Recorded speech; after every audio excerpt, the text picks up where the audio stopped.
Venez à moi télévision. Abonnez-vous massivement.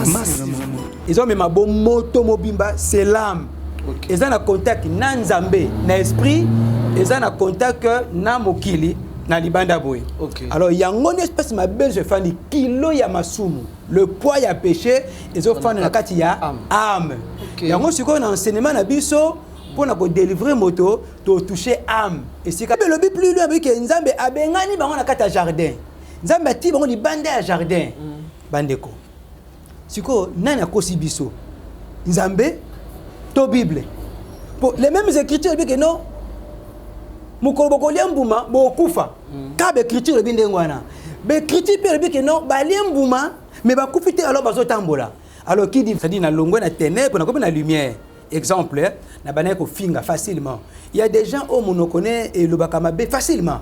Nous sommes linga finga ça na facilité à ko finga. Mais muto so ça délivré na esprit à ko finga wana. Il y a ko remarquer que oui, mon côté na souplicité à ko finga mais na finga assusté. A comme avant finga pardon Seigneur. Nzamba ni deko. Am mutamona kangote. Am basimba kangote. Esprit pe to mona kate to simba ka pe yango pété. Mais to mona corps pe to simba corps. Mais ndenge nini to ko la délivrance ya âme. Ndeni to ko la lavage ya âme. Parce que na kata Bible to mona que lavage ya âme eza ko exister. Délivrance ya âme eza ko exister. Mais to la ndeni parce que c'est loko eza spirituel to mona kate pe to simba ka. Venez à moi télévision. Abonnez-vous massivement. Voilà encore à nouveau sur notre chaîne.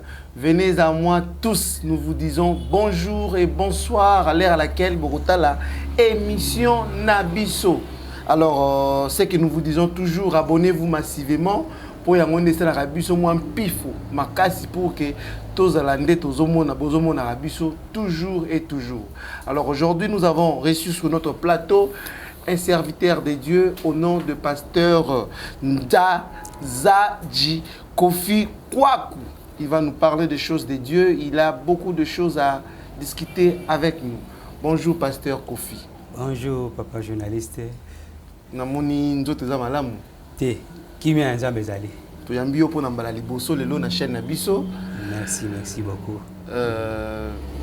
Premièrement d'abord, oui qu'on s'est présenté pour na bandeko baza kolanda biso ba yeba yoza nani outi wapi pe ozalaka wapi. Merci papa journaliste pour na mutuna na yo. Kombo déjà ndengo lobi yango wana. Ba benga pasteur Zaji Kofi Kwaku. Mais kombo e matara mingi Kofi Kwaku. Zaji limwa nango. Donc pasteur Zaji Kofi Kwaku naza musali ya Nzambe. Naza ko évoluer na communauté ministère Jéhoshua. Assemblée chrétienne Bethlehem. Oeza sikoyo na Mombele. Na veni Mobenga 55. Kunesika naza na ba charge ya kokamba musala communauté pe l'assemblée locale oeza situé na adresse na Pesiwana. Voilà, il nous a responsable numéro 1. Si, le responsable, le représentant légal de la communauté ministère Jéhoshua. OK. Maintenant, message nous et di bana Nzambe.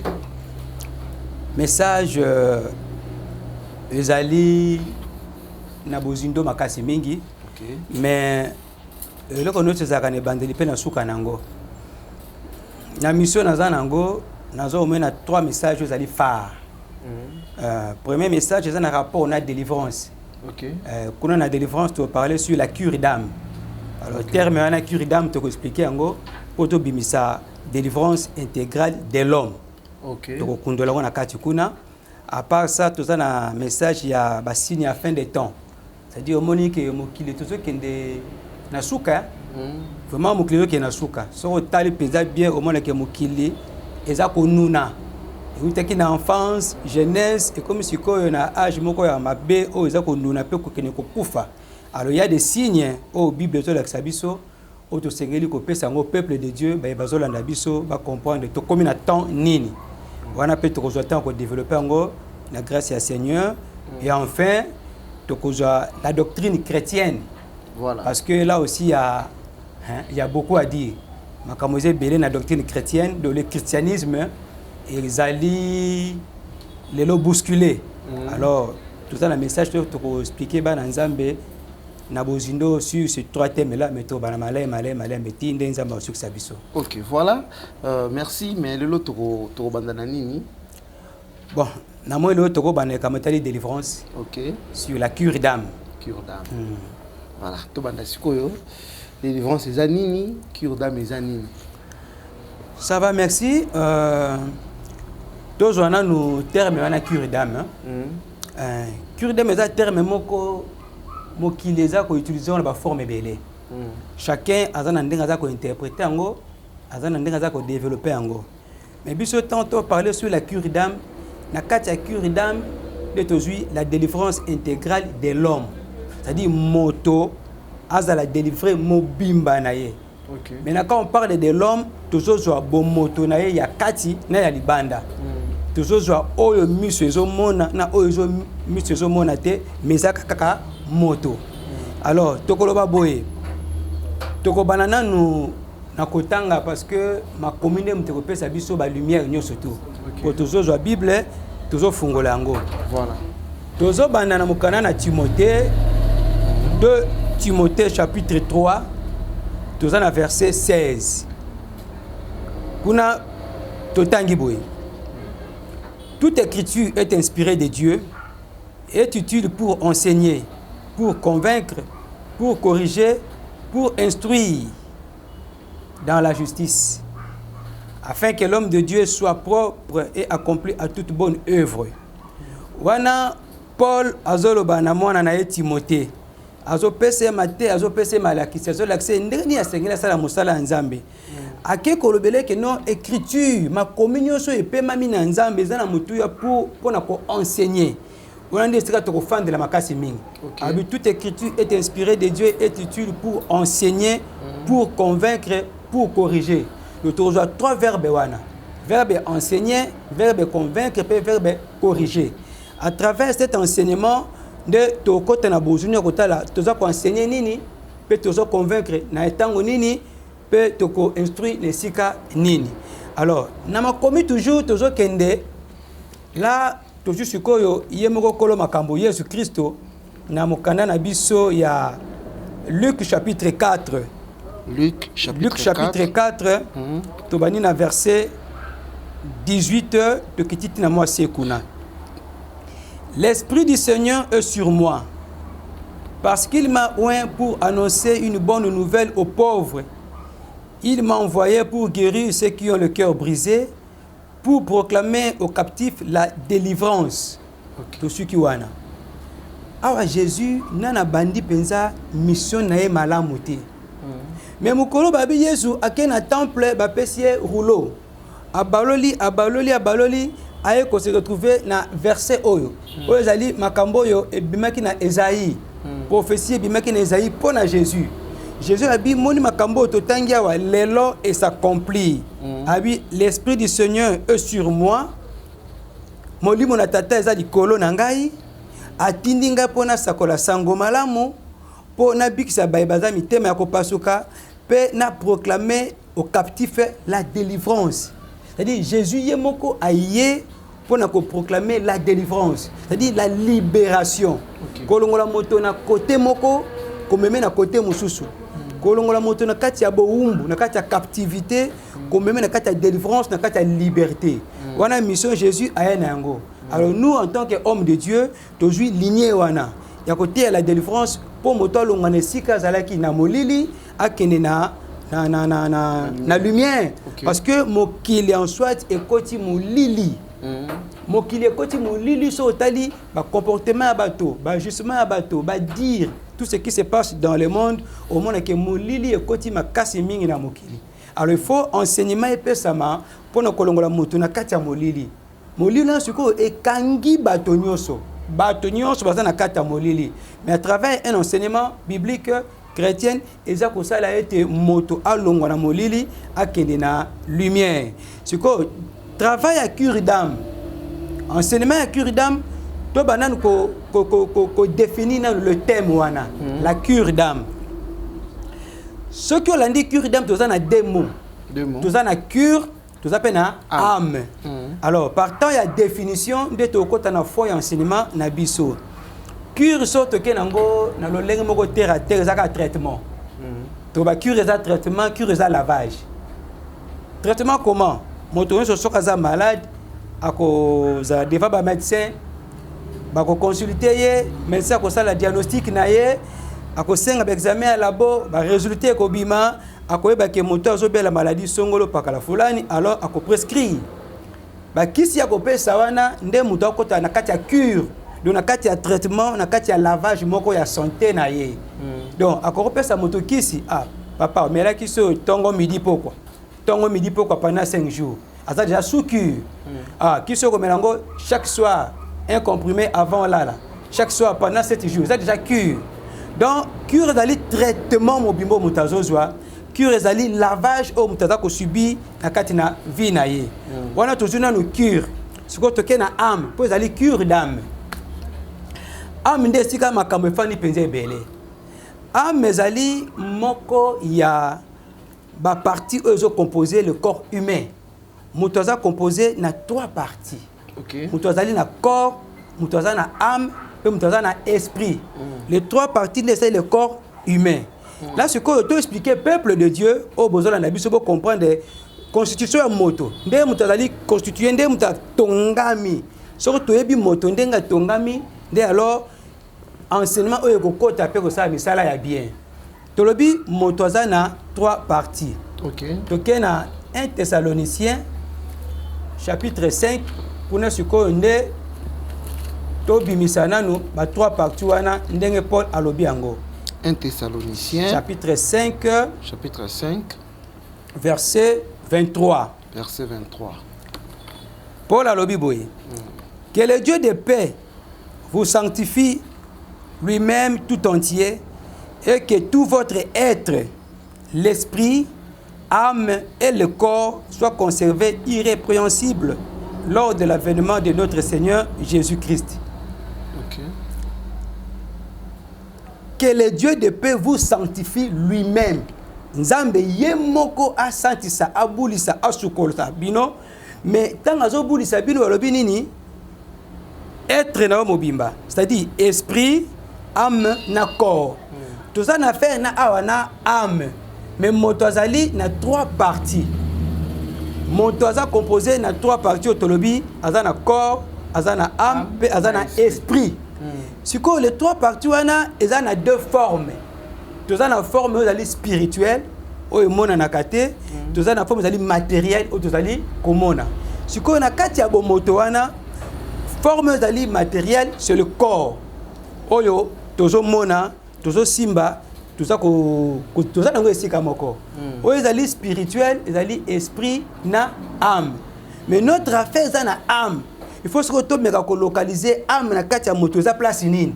Parce que ce de place âme fandi de tokene très très bien. OK. Nzambe asali moto. Asali ekela mazali mabele, asali modelage, asali ekeko. Bibelobi Nzambe ayeko tia pema na ye na kati ya bazolo. Wana ezali Genèse 1 na bandeli kuna. Akamati pema na ye afuli na kati ya moto. Bibelobi l'homme devint un être vivant. Na ba traduction musu balobi l'homme devint une âme vivante. Donc c'est ça en français Nzambe za pesa mbele na ndengo wana. Alors moto komi ekelamu ya bomoi ta Nzambe tie souffle na ye. Siko papa totala nanu moto. Ndenge Nzambe asali moto za na madusu ebele. Miso za madusu, mato za madusu, monoko zolo za madusu. Et nzoto moto zali madusu na madusu. Yango mona kaso moto atoki mulunge madusu ezo dégager mai. Ozo bima na kata nzoto ezo bima. Donc moto za nzoto mobima za na madusu na madusu. Mais Bible lobi Nzambe ayeko souffler. Nzambe akamati pema na ye atiango na narine. Donc na kati ya zolo atie pema na ye wu pema ekoti na kati ya moto akomi ekela muna bomoy. Siko toujours réalité. Mo pepe moto ekoti na kati ya zolo ya moto. Mais mo pepe wana eza na facilité bima na matoi. Puta le dessous. Et m'appelle na monoko. Et m'appelle ba biseka sorti o ba sorti ezali na corps na biso humain. Mais curieusement mo pepe wana bimité et fandi na kati ya moto kaka. Mo pepe fandi na kati ya moto. Alors toujours ba directement mo pepe le souffle là sur l'esprit. Okay. Oyo uti pa na Nzambe, oyo kopesa moto la vie. Le corps des âmes au pépé, il fallait envelopper, protéger. C'est que l'esprit, le souffle de Dieu est bimi et côte na monoko, na zolo ya moto. C'est que Nzambe a couvrir yango. Nzambe a enveloppé les souffles là. Or, enveloppe Nzambe s'est servi pour akanga souffle et bimate, c'est ça l'âme. Ok. Tu comprends, hein? Oui, oui. Aminde yangwana, c'est l'enveloppe de l'esprit. Alors, on a katia corps. Donc, corps et ça mis nango avant. Et que comment que fani nango wana. Bakamate tsoko pema, ba kotisi. Donc, ba kotisi pema wana pour ebimate. Bakamati bazipi wana âme. Donc, mokolo muta kufaka, il rendit l'âme. C'est-à-dire, et toboki. Âme et toboki mo pepena. Ça dit ni ebimi. Voilà. Donc quand il y a un exemple un peu clair, tu as quoi tu as la chambre à air, tu as la pneu écorce ya libanda, tu as la chambre à air, puis tu as mon pépé na kati. Si ko pneu wana auto benga écorce aux extérieurs, le matériel c'est le corps. Tu quoi ko simba yango, tu quoi ko mona yango, ça c'est le corps. Si on a kati ya corps, tu as la chambre à air. Chambre à air ndezali âme. Ce qu'on a quatre chambre air wana, mon pépé wana air wana, c'est ça l'esprit. Voilà. Donc esprit ils allaient très bien protégé ça na quatre moto. Alors suivi na âme et enveloppé en go, enfin tout le monde sur le corps. Là maintenant tout le monde qui moto dans trois parties, voilà. Corps, âme na esprit. OK. Na ba forme azana deux formes, voilà. Forme spirituelle, tout le monde allait âme na esprit et ça domaine moko spirituel, voilà. Le corps ça domaine ali matériel. Voilà. Dans composition il y a moto. Alors surtout que ce qu'on plus loin, le corps des âmes comme lié na âme musa na zanini.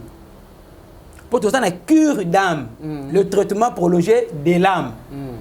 Alors âme musa na zanini, ndé na kati ya âme et si ka ba sentiment ya moto fandi. Volonté ya moto. Pouvoir ya koloba oui, na non. Na kende, na kendete, na ndimi, na boyi, pouvoir wana za na kati ya âme. Donc c'est l'âme qui décide. Na lingi, to na lingité. Ndenge na ye awa na plateau, âme na nga décider. Na ndimi na ya pe na ye. Alors ba sentiment za na kati ya moto. Ba désir za na kati ya moto, na kati ya âme wana. Si ko so tangi quelque part balobi, l'âme qui pêche c'est celle qui mourra. On a tozongo na Ézéchiel. Chapitre 18. Ézéchiel chapitre 18, tout ça dans verset 19, qui nous a 20. Ok. Après, tu ressortais à 27. À lecteur, Bazola Nabiso, beaucoup de temps en Guana. Kuna, quelque part, balobi, l'âme qui pêche, c'est celle qui mourra. Au lieu de l'esprit qui pêche, ou bien le corps qui pêche, l'âme. C'est parce que dans l'âme, il y a une volonté fandi. Maboko Nabiso, Makoloto Monoko, et ça, c'est la volonté, il y a âme. Quand on a bien bêti mutu, âme ndem te ça ba effet. Mais le boko est subi kaka force ya âme et bêti. Tant mutu azui mabe ya ko finga muninga. Oh yo boye. Et uti na kati ya âme, ba sentiment uti na kati ya âme na ye. Monoko est prononcé kaka ba sentiment ya âme. Même ko kimambango, c'est l'âme. Alors âme est ça le domaine d'intermédiaire. Ce qui nzamba zo traiter na mutu. Nzamba okamata makamune azo communiquer na kati ya esprit. Parce que l'esprit est allé partie en nzambe o na kati ya moto. Et ça enveloppé sur qu'on a âme. Âme est là est entre le corps na l'esprit. OK. Amonia. Oui, je comprends. Makamozo tana libanda et du corps et ko traverser na âme pour que nous touche à tout à l'esprit. Makamozo te pas na nzambe et zo ko tana esprit pour bi malibanda et ko traverser na âme. Alors toucher le corps. Donc amaza sokola pont. Amaza ko mema poids ya moto mobimba, l'âme. Ils ont mema bon moto mobimba, c'est l'âme. Ils ont un contact na nzambe, na esprit, ils ont un contact na mokili, na libanda boy. Alors yango une espèce ma belle je fani kilo ya masumu. Le poids ya péché, ils ont fait na kati ya âme. Yango siko na enseignement na biso pour nous délivrer moto, to toucher âme et si comme makamunde et fandi parce que corps ils ont subi kaka conséquences seulement. Voilà. Vraiment c'est trop clair. Le pasteur est en train d'expliciter certaines choses que mais peut-être que nous tout maîtrisons en côté. Évoluons ensemble, abonnez-vous massivement pour nous rendre pasteur Kofi à tout moment. Pasteur Kofi, vous pouvez continuer par rapport ceux qui pour monter bakaza délivré. Na sauté au thème na yito kende malembe. Ah oui ba mondenge nini. Pour moto ay bakaza délivré, ils ont ba signe. Ils ont bilembo et ko lakisa kinga na za délivré. C'est-à-dire nazalaki na esika moko songolo na banaye ko sentir loko moko songolo na banaye ko salika moko songolo oyo eza mabe siko na sala susu yango tina comme ça siko malamu. C'est-à-dire na longwe na ténèbre na comme na lumière. Exemple, na banaye ko finga facilement. Il y a des gens au mono connaît et le bakamabe facilement. Nous sommes linga finga za na facilité ko finga. Mais muto so za délivré na esprit ko finga wana. Il y a ko remarquer que oui, mon côté na souplicité ko finga mais na finga asuste. A comme avant finga pardon Seigneur. Nzamba limisanga. A comme na mo ba retenu moko boy. Facilité ko finga mbala moko e bani ko disparaître, siko bani ko zo makama malamu. Wenza ba signe et là c'est que non na commis délivré to na za na voie de délivrance. Na domaine ya ko finga, na domaine ya ko iba, na domaine ya ko beta ya ko bunda ainsi de suite. OK, parce que tu as continué évoluer parce que zalaki par rapport à cure d'âme. Nous ko ba siko na kata cure d'âme. Alors tu comprends que bon moto et ça na kati ya âme. Le péché est fait na kati ya âme. Ce que le Seigneur a dit ngana eko proclamer année ya délivrance. Oh, délivrance c'est que pesana et toucher âme. Pour ça âme est délivré directement cause de subir la conséquence. Alors délivrance c'est ça la mandere nini. To makamo zo ke ndenge nini. Moto tango afandi ezana ba esprit ezoya. Ya malamu pe ya mabe. Et quoi kokota comme peut s'appeler libanda. Mais oyo koti na kati ya moto. Et koti na kati ya moto et ko fana na kati ya âme. Nde ba siko ko pousser na ba acte songolo. Esprit so koti na kati ya moto, so esprit ya colère et koti na kati na yo, bani ko tinda yo swaminu, bani ko tinda yo obeta, bani ko tinda ozo ba décision ya mabe. C'est un esprit mauvais. Oye koti na kati na yo. Mususu pe ko za appelle libanda, mais ça ko tinduka mo pepe. Finga, bunda, beta, sala kindumba, joabo Donc ezo tindika yo sala makambu songolo ya mabe. Nyo so to na influence ya âme. Alors, toko conclure pour que tu sois dans opération. Donc la cure de délivrance intégrale il y a âme. Donc âme fait subir délivrance mobimba de cure d'âme. Ce que total comme les la carte siko bandeko. Âme mutamona kangote. Âme ba simba kangote. Esprit pe to mona kate to simba ka pe yango pété. Mais to mona corps pe to simba corps. Mais ndenge nini to ko la délivrance ya âme. Ndeni to ko sa lavage ya âme. Parce que na kata Bible to mona que lavage ya âme eza ko exister. Délivrance ya âme eza ko exister. Mais to sa la ndeni parce que c'est loko eza spirituel to mona raté pe to simbaka te. To mona ndenge nini. Là maintenant ce que to kina ba vexé to tanga malembe totala. Ndeni to ko simba âme pe to ko sa nini na âme pour za délivrer. OK. Donc tu évoluer pasteur. Tu as une émission na biso enseigne-moi pasteur yonde ozolo bebele tozoyo kayo alors bandeko baza musika bazolanda biso na bandako na bango na mikili ya poto pe libanda to pe na katika ya continent na biso d'Afrique bango nde ba banda ko benga yo ba poser ba question par rapport ya ba makambo biso tozoyo kayo ndengo za côté ya biso za ko enseigner biso ba o toza ba ignorant. Ça va, merci. Toza ko évoluer bandeko ba pesa biso matoi bien bana na parce que zali vie ya moto mobimba o tozo simba ko bika ya moto pe ko kufa ya moto moto a saisi biso bien ata zalaki na niveau nini nzambe akobikisa ye à partir enseignement parce que la parole de Dieu a lumière que to pesa biso pole sikoyo toloba nini tozo to siko moto ndenga telemi na mabe na ye avant tozo mabe ya moto to la origine ya moto là siko tozo zwa ba point ozali ko bandisa moto malamu to mabe tozui na Genèse ne bandeli nzambe alobi na Adam alobi na tio na jardin banzete nyonso bambuma nango yo okolia mais nzete oza na katikati ya jardin okolia yango te po mokolo kolia yango okokufa nzambe alobi na moto ndengo wana mokolo kolia yango okokufa asali mwasi ba vivre un moment donné Satan alati nyoka ayeko bimela mwasi ayeko séduire aye na ruse abi banzete nyoso za na jardin bolia kambuma nango mwasi alobi oui tolia ka nyoso mais o wana oyebi mabena malamu toli yango te moko toli yango tokokufa. Satan a séduit moi aussi. Alors binzamba yebi que ce que boli yango boko malokola ye boko yeba mabepe malam. Maloba wana et saisir moi si andimi akamati mbuma wana allié. Bible lobi mobali petanga ye moi aussi mbuma pe apesi mobali na ye. Si manabango kolia mbuma wana Bible lobaki na maloba ya Seigneur que mokolo bokolia yango bokokufa.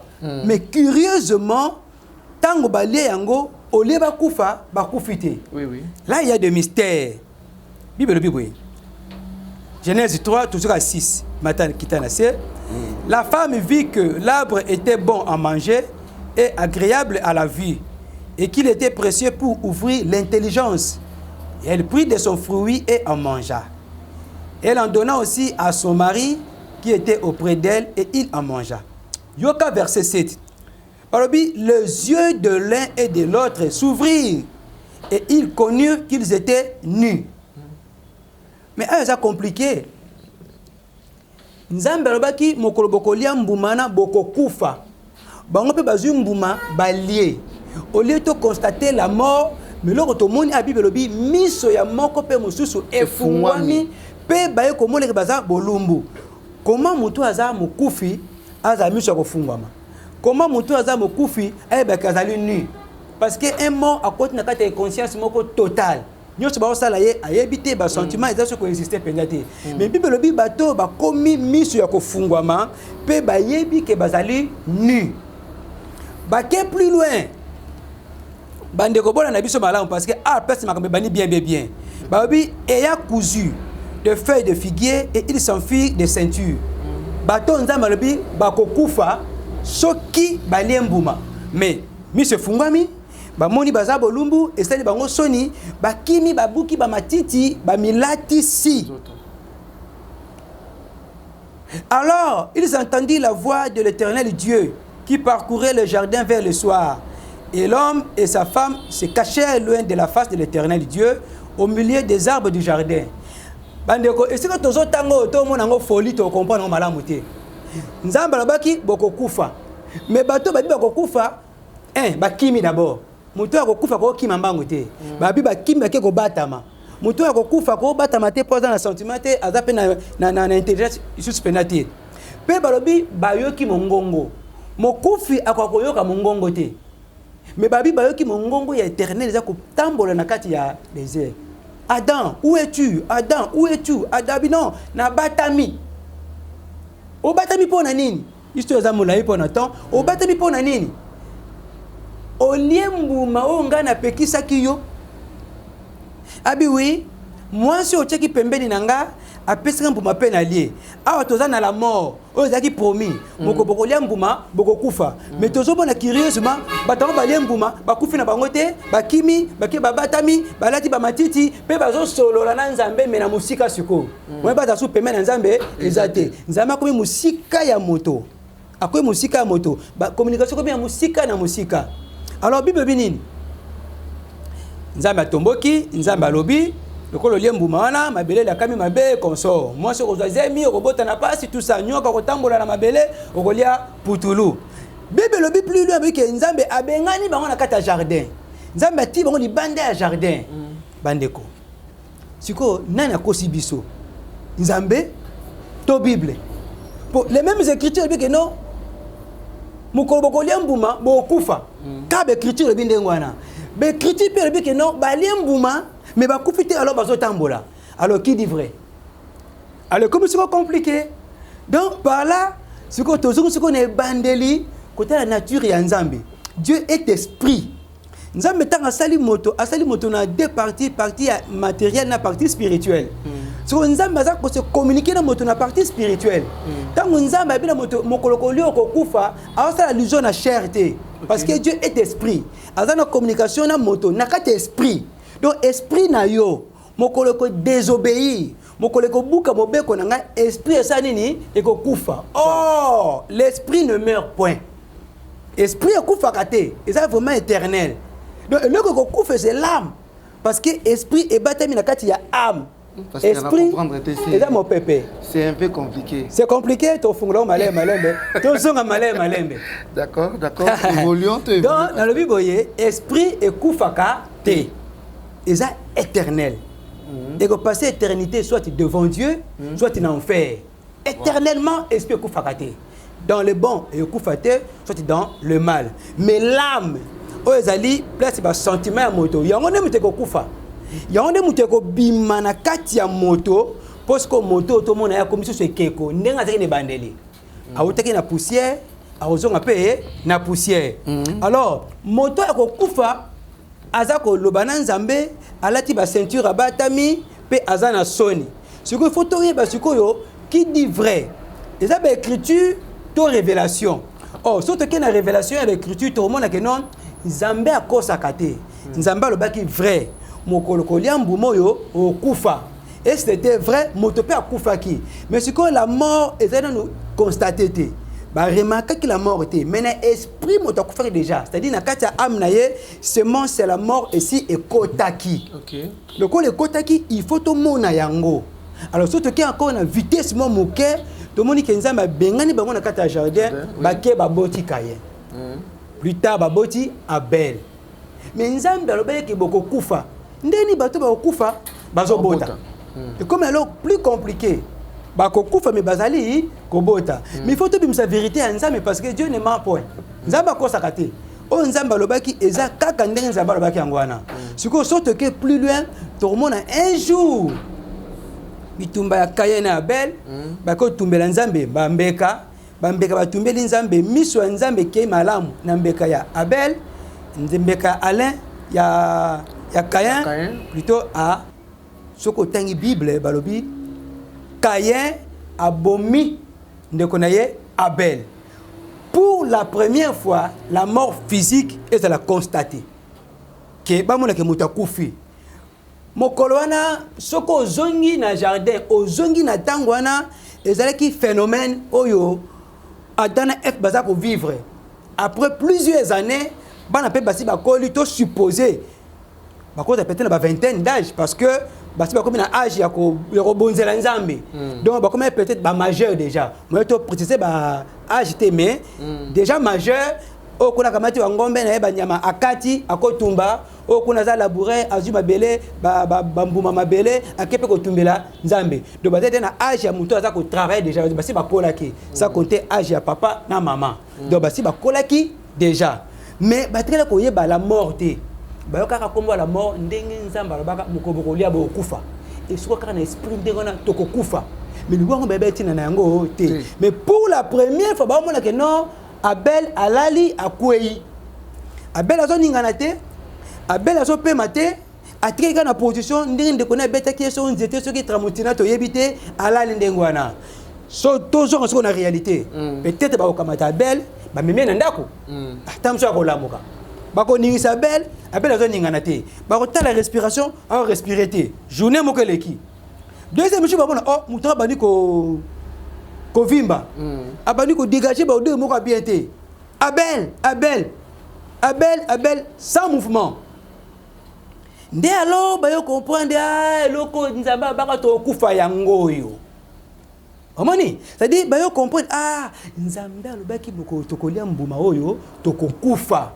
Donc la mort ango yangoyo bakoka suko supporter Abel te foka ba timbola mabele basi paye pour vexer le bien que non ou te ki na mabele okozonga mabele et s'accomplit. Voilà. Donc la mort est mon nani. OK. Siko tokoloba nini ndeni ni nzambe abi makambo na Adam. Alors bien on a Adam mokolokolia okufa mais ole la mort et quoi na Adam moko etiki Adam et qui peut Ève moi si naie et qui peut Caïn moi na liboso et cause Abel moi na mi balé. Pourquoi la mort est outil na maloba nzambe est touché Caïn Adam et que ti kuna là maintenant ce que yo place to bani ce que vrai développement et enseignement il y a cure d'âme. OK. Ah ce que to côté na premier point. Voilà. Premier point il y a quatre enseignements na biso to parler sur origine. Il y a des liens et des possessions démoniaques. Voilà. Voilà, je pense que nous sommes en train d'évoluer avec le pasteur. Voilà, je pense que vous êtes très nombreux en train de nous suivre. C'est que le pasteur est en train d'expliciter pour la vie de l'homme. Certaines personnes ne maîtrisent pas beaucoup de choses.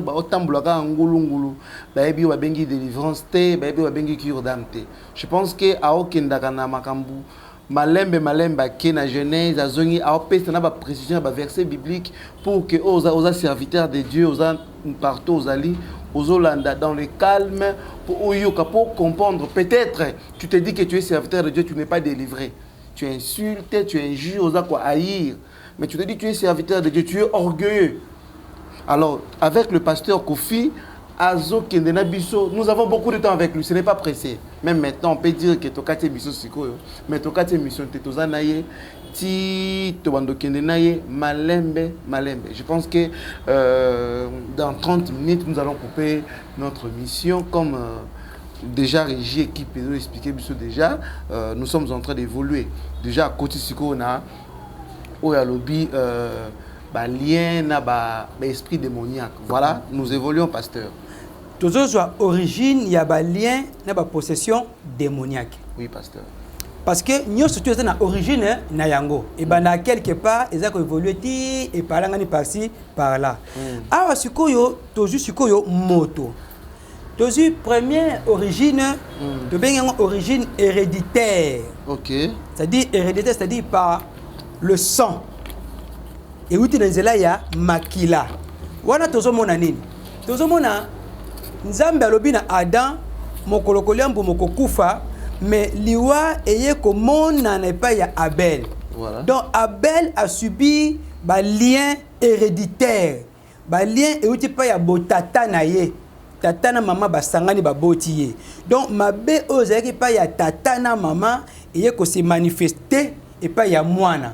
Donc moto na se na mo inde toza lelo toza ko vivre na ba origine ya ba tata na ba maman na biso. Il y a des liens. Et ça na ba moyen oyo mabe zo te pa ya bo tata, te pa ya bo maman et quitter li biso. Et quitter li biso. Donc moto ko ça peut-être ndumba. Moto na za mobulu ya basi to mobulu ya mibali. So bolandi bi bokotala mabe ya za nango a joué ngo quelque part. Okotala soit papa na azalaki mobulu ya basi ou bien maman c'est mobulu ya mibali. On a ba lien. C'est-à-dire elongwe pas ya papa et quitter pas moi par le sang. Donc moi nazali héritier ya papa. Na malamu pe na mabe. Il y a des caractères eux autres pas ya papa et eux quitter la moi directement. Monsieur dit de façon indirecte, monsieur dit de façon directe. Mais tout le monde ce que pas ya Adam. Et il pas ya Ève. Et sauté Caïn et ko bien pas ya Abel. Donc le même sang wana ti et ko kweya et pas ya Abel la mort o e côté que pas ya Adam et ko se manifester pas ya Abel. Donc nous pouvons dire que motonyo sona sena moi azako vivre makambo ya azako hériter makambo ye azako sangolango makambo ya zui na baboti na ye wana ba voix héréditaire ba voix ya makila o sala que non mabe ya tata et kiteli mwana mabe ya maman et kiteli mwana. Alors ainsi de suite. Na ba tribu, na ba clan, na ba ethnie, na ba pays, na ba quartier. Donc ça na origine moko songolo et qui t'a par le sang. Mais tout de suite on par le sang. Pourquoi on a toujours par alliance? On appelle ça le deuxième point, mais d'abord par le sang. Donc ngai pasteur Kofine Nazalia wa nazana ba caractère no pas papa to maman aboti ngai. Journaliste obedi ndengo zawana, ozana ba caractère no pas papa to maman aboti yo. Tozo muno za na masse. Oza muneno oza mbinga. So totali bien tout le monde entre papa na maman, moko azaki mbinga. Voilà. Donc on joue directement eloko ya papa to ya maman. On le joue d'une façon physique comme ça. En esprit to éviter. Papa azaki na vie nini, maman azaki na vie nini. Il y a des caractères o goza ya kati na yo, tu pas ya maman, tu pas ya papa o ya boti yo. Yo pe ko bota pe mwana. Mwana pe ko zo caractère wana. So joue mwana moko aza mbinga lokolo, c'est-à-dire e uti na koko na bino e kiti na yo, e joue mwana pe azaka mwana moko aza mbinga. Il y a pas robot wa kokolodo famille bambinga et uta quelque part. So le lot dali muyibi exemple. Donc autant muyibi wana uti quelque part. Soit tu papa ou bien maman, soit tu koko moko boya famille azaka muyibi. Si ko biza makamzo na kata makila na kata amde hein. Ezo kita.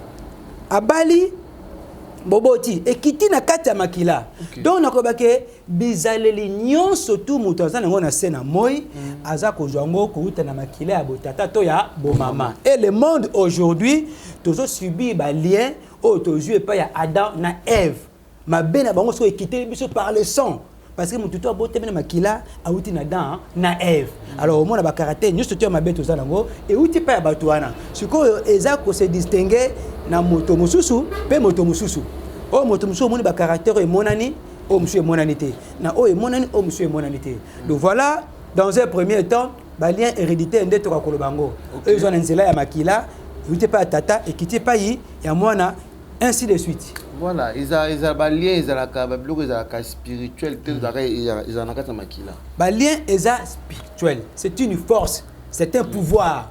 O outil na makila ekiti. Au monde na boété. On peut dire ba tozo kata ba lien, il y a sorcellerie. Au monde na boété, ils spirituel. Le zana kati ya makila ndenge outi pa papa aza sorcier abotio na kati ya makila na yo la sorcellerie ezali peut-être na comme consciente na ba fungolo misute mais so ebité oza consciente na kati ya makila ezali mais tant on toko découvrir à travers l'opération ya Cure-d'âme à moto aza lié na force ya sorcellerie là maintenant tozo kata balé à sorcellerie. C'est au nom de Jésus. Wana makamboya vers la fin. Hein toko makuna. Le zali ba femoko spirituel. Eza bo konzimo za na kat na yo ezo tindo sala yango. Nzela makila. Voilà, merci beaucoup. Aujourd'hui, nous avons reçu le pasteur Kofi Kwaku. Le pasteur, il est en train de nous parler de beaucoup de choses que beaucoup de gens ignorent dans leur vie quotidienne. Voilà, nous sommes avec lui. Nous allons prendre beaucoup de temps, vraiment pour enseigner Bissot. Comme on le dit, enseigne-moi, pasteur. À présent, vous allez voir, son numéro est là. Alors, au fur et à mesure, tout ça pour évoluer, vous vous contacter, pour des raisons spirituelles, pour des raisons, il sera prêt, c'est un serviteur de Dieu, il va vous aider d'une manière ou d'une autre. Déjà, nous sommes à la fin de cette émission. Pour tout ce qui est besoin de moi, pour ça, nous savions déjà là où nous sommes arrêtés. Nous allons continuer prochainement. Sans plus tarder, nous disons merci à toute l'équipe qui nous ont suivis, à toute l'équipe qui nous aide toujours à réaliser de belles images que vous voyez à tout moment. Nous saluons aussi le pasteur Freddy Nsoki, nous saluons aussi notre réalisateur Christy Songo, nous saluons aussi notre caméraman Joël Nsoki, sans oublier papa Luc Lucas et maman Elisabeth Lucas. Voilà, nous sommes à la fin de notre mission. Nous vous saluons, nous donnons le mot de la fin à notre pasteur. Il va continuer à recontinuer prochainement, mais à ce mot de la fin, moi, il est 30 secondes, bien 1 minute, pour que cette émission continue prochainement. Pasteur Kofi.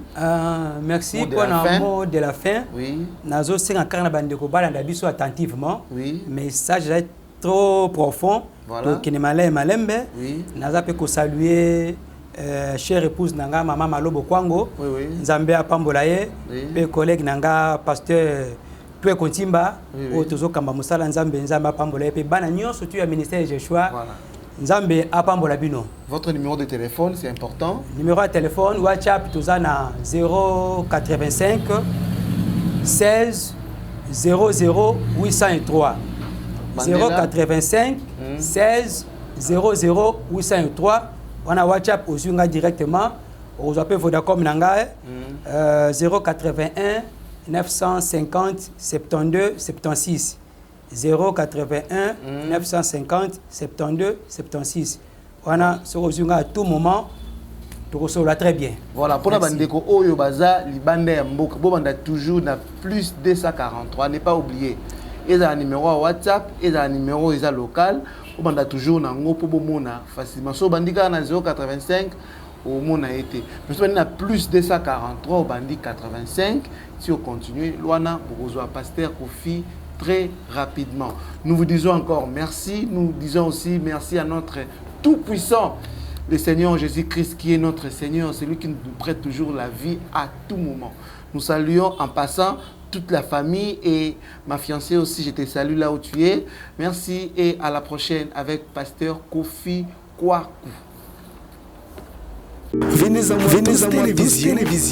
Abonnez-vous massivement.